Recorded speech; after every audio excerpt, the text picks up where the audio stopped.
Shining bright lotus.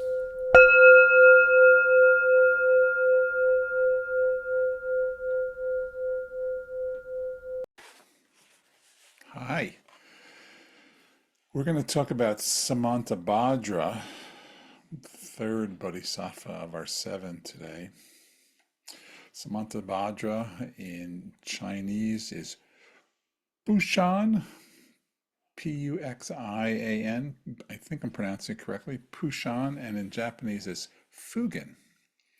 Okay, Samantabhadra is often paired with Manjushri because they both represent wisdom, but in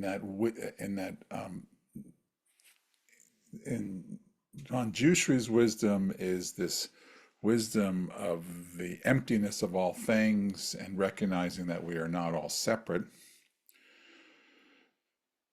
Samantabhadra's wisdom is how we take this wisdom out into the world, how we function with this wisdom, and so it's actually a lovely pair of teachings. Often we see Manjushri on a lion, and we see Samantabhadra on an elephant. And as the lion is on the throne, its power is the king, it's the royalty. The elephant is very much more closer to sort of being with what is, being able to actively how that benefits the world. You know. And so and interestingly, if you ever get to see any of the images, I was looking to put them up on this, but I'm not going to do that. You can Google it. The elephants have six tusks, and the elephant that represents the six worlds. Okay, right. The Actually, it could be the six worlds. It could also be the six paramitas. Okay, interestingly enough. So it depends on how that's interpreted, and that's part of the way we're learning when we look at all these bodhisattvas.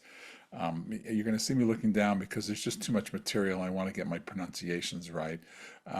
We don't spend in the Japanese Zen and the Rinzai version that we do. We're not that familiar with Samantabhadra, but apparently there's lots of different Buddhisms and Mahayana practices that have Samantabhadra. There's the sutra called the Flower Ornament Sutra, or the Atavamsaka Sutra, which is a very, very large text. It has a lot of, it has most of what's about Samantabhadra in it. It's quite an elaborate teachings, and the Huayang school of China, which is the Qigong school of Japanese, actually have this text as the centerpiece for their practice. It's a more esoteric form of Mahayana Buddhism in a lot of ways. And so overall, the idea of the interconnection of all beings, right? So in other words, in Manjushri, it's the emptiness of all beings means that we're all connected, but in Samantabhadra, it's that in our manifestation we're all interconnected. So often we get a variation of Indra's net, in which each of the individual spots on the net are a diamond light representing the uniqueness of each individual thing, not just people, like plants and animals, and that's all connected to all the others. So it's a giant universe of interconnection.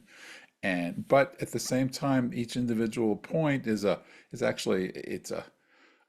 diamond. It's a pure, clear stone that reflects everything. So you're interconnected to everything, and you reflect everything within your being. And so Samantabhadra's energy is about being out in the world, and so that also shows up as the Echo Dharma teachings. I feel like are a reflection of Samantabhadra, and he shows up in the Lotus Sutra as well. you know, but the key teachings that we want to talk about are Samantabhadra's 10 vows, Samantabhadra's samadhis, right? That's the second piece. And then, the sort of the way that Samantabhadra really shows up as in support of an embodied practice in the world, which is, I think, best reflected as the Eco-Dharma teachings. So I'm going to have to read this kind of slowly. Samantabhadra's 10 vows, right? So venerating,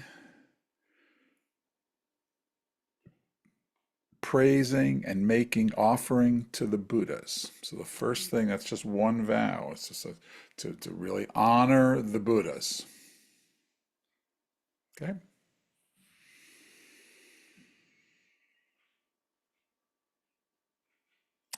Devotion.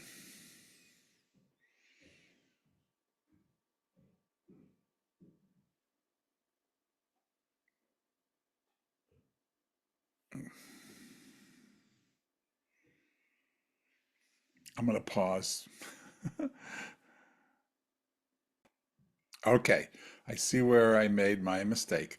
So it's paying homage to all the Buddhas, to praise the Tathagatas, and to vow to make unlimited offerings. That's three different vows. The fourth vow is to repent and reform all karmic hindrances. I'll say that again, repent and reform all karmic hindrances. To rejoice in others' merit and virtue. Number 6, to request that the Buddhas turn the Dharma wheels. 7, to request that the Buddhas continue living in the world. Vow to follow always the Buddha's teachings. To comply always with the needs of all sentient beings. And finally, to transfer all merit and virtue universally. So you can see that, particularly in those later vows, the 9th one, to comply always with the needs of all sentient beings, that's very much a Bodhisattva vow, and to transfer all merit and virtue universally to all beings. Okay, so it's quite a broad set of vows, and it's it's a commitment to really embodying the teachings of the Mahayana. Okay, and so it's like way too much material for us to go through, but it's important that that they are these 10 vows of Samantabhadra. I think if we look at the samadhis, okay, this is where Samantabhadra really offers a visionary approach to enlightenment. I'm going to read a little bit of Taigen here, okay? He represents the exalted visionary approach to enlightening awareness and express such vision by enacting the heightened intensity of concentrated states of mind. These concentrated states, or samadhis, are also meditation instructions that demonstrate the dynamic, dialectical interplay between phenomenon and the universe. Okay, so let's pick an example. The ocean seal samadhi. Okay, the ocean reflector samadhi is illuminated consciousness like the surface of the ocean, fully reflecting everything in the cosmos, confirming and sealing it with authenticity.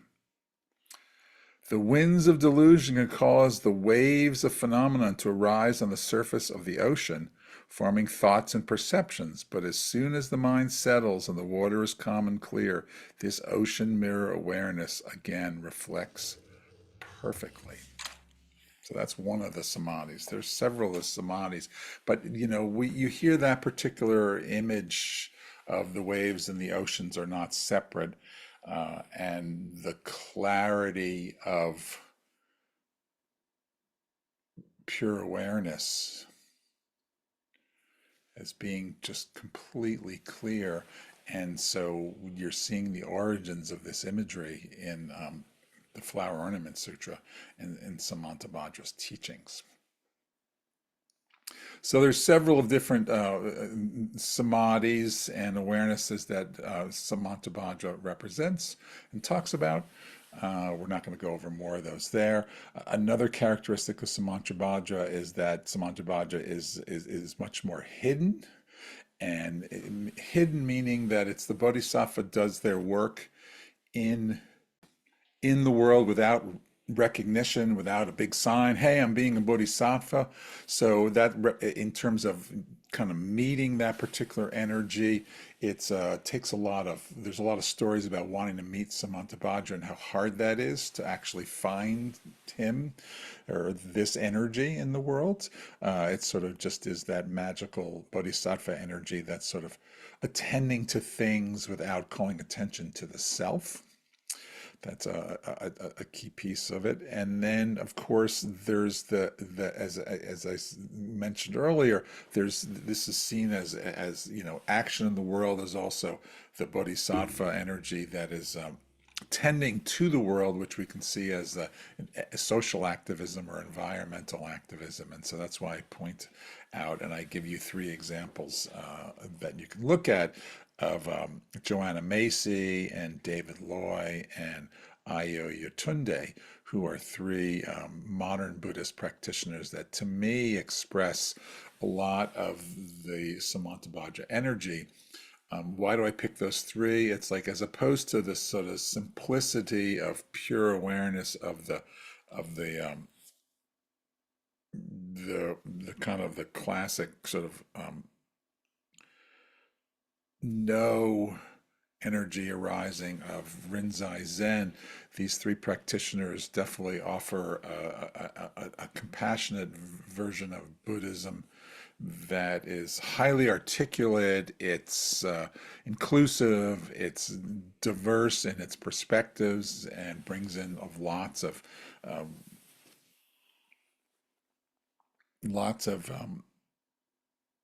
it's just, yeah, it's inclusive, and it's accessible. It reflects the traditional teachings, but in a modern way. They're actually three of my favorite teachers.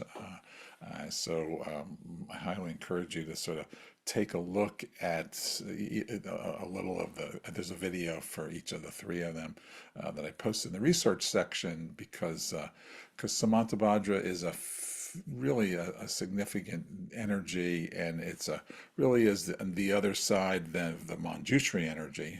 And so we see both of these as essential flavors of compassion. And what we're doing here and what we're studying here is flavors of compassion and these basic archetypes. And so we started with Shakyamuni Buddha, we went to Manjushri, and now we're at Samantabhadra. And each one brings something unique. So Samantabhadra is very much brings an active energy of relating to what's arising with compassion, being in the world with the Buddhist teachings rather than in the monastery, in terms of the paramitas. Very much Samantabhadra shows the pranidharma of how important vow is. Samantabhadra also reflects the dhyana meditation, the ethical conduct in the world.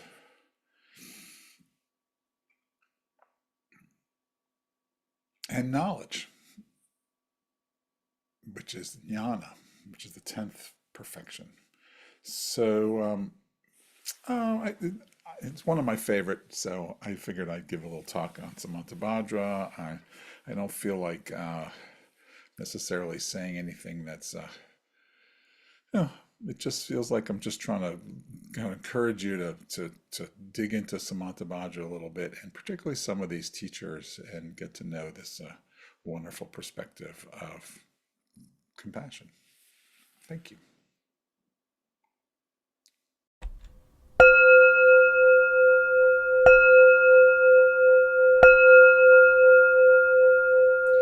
Shining bright lotus.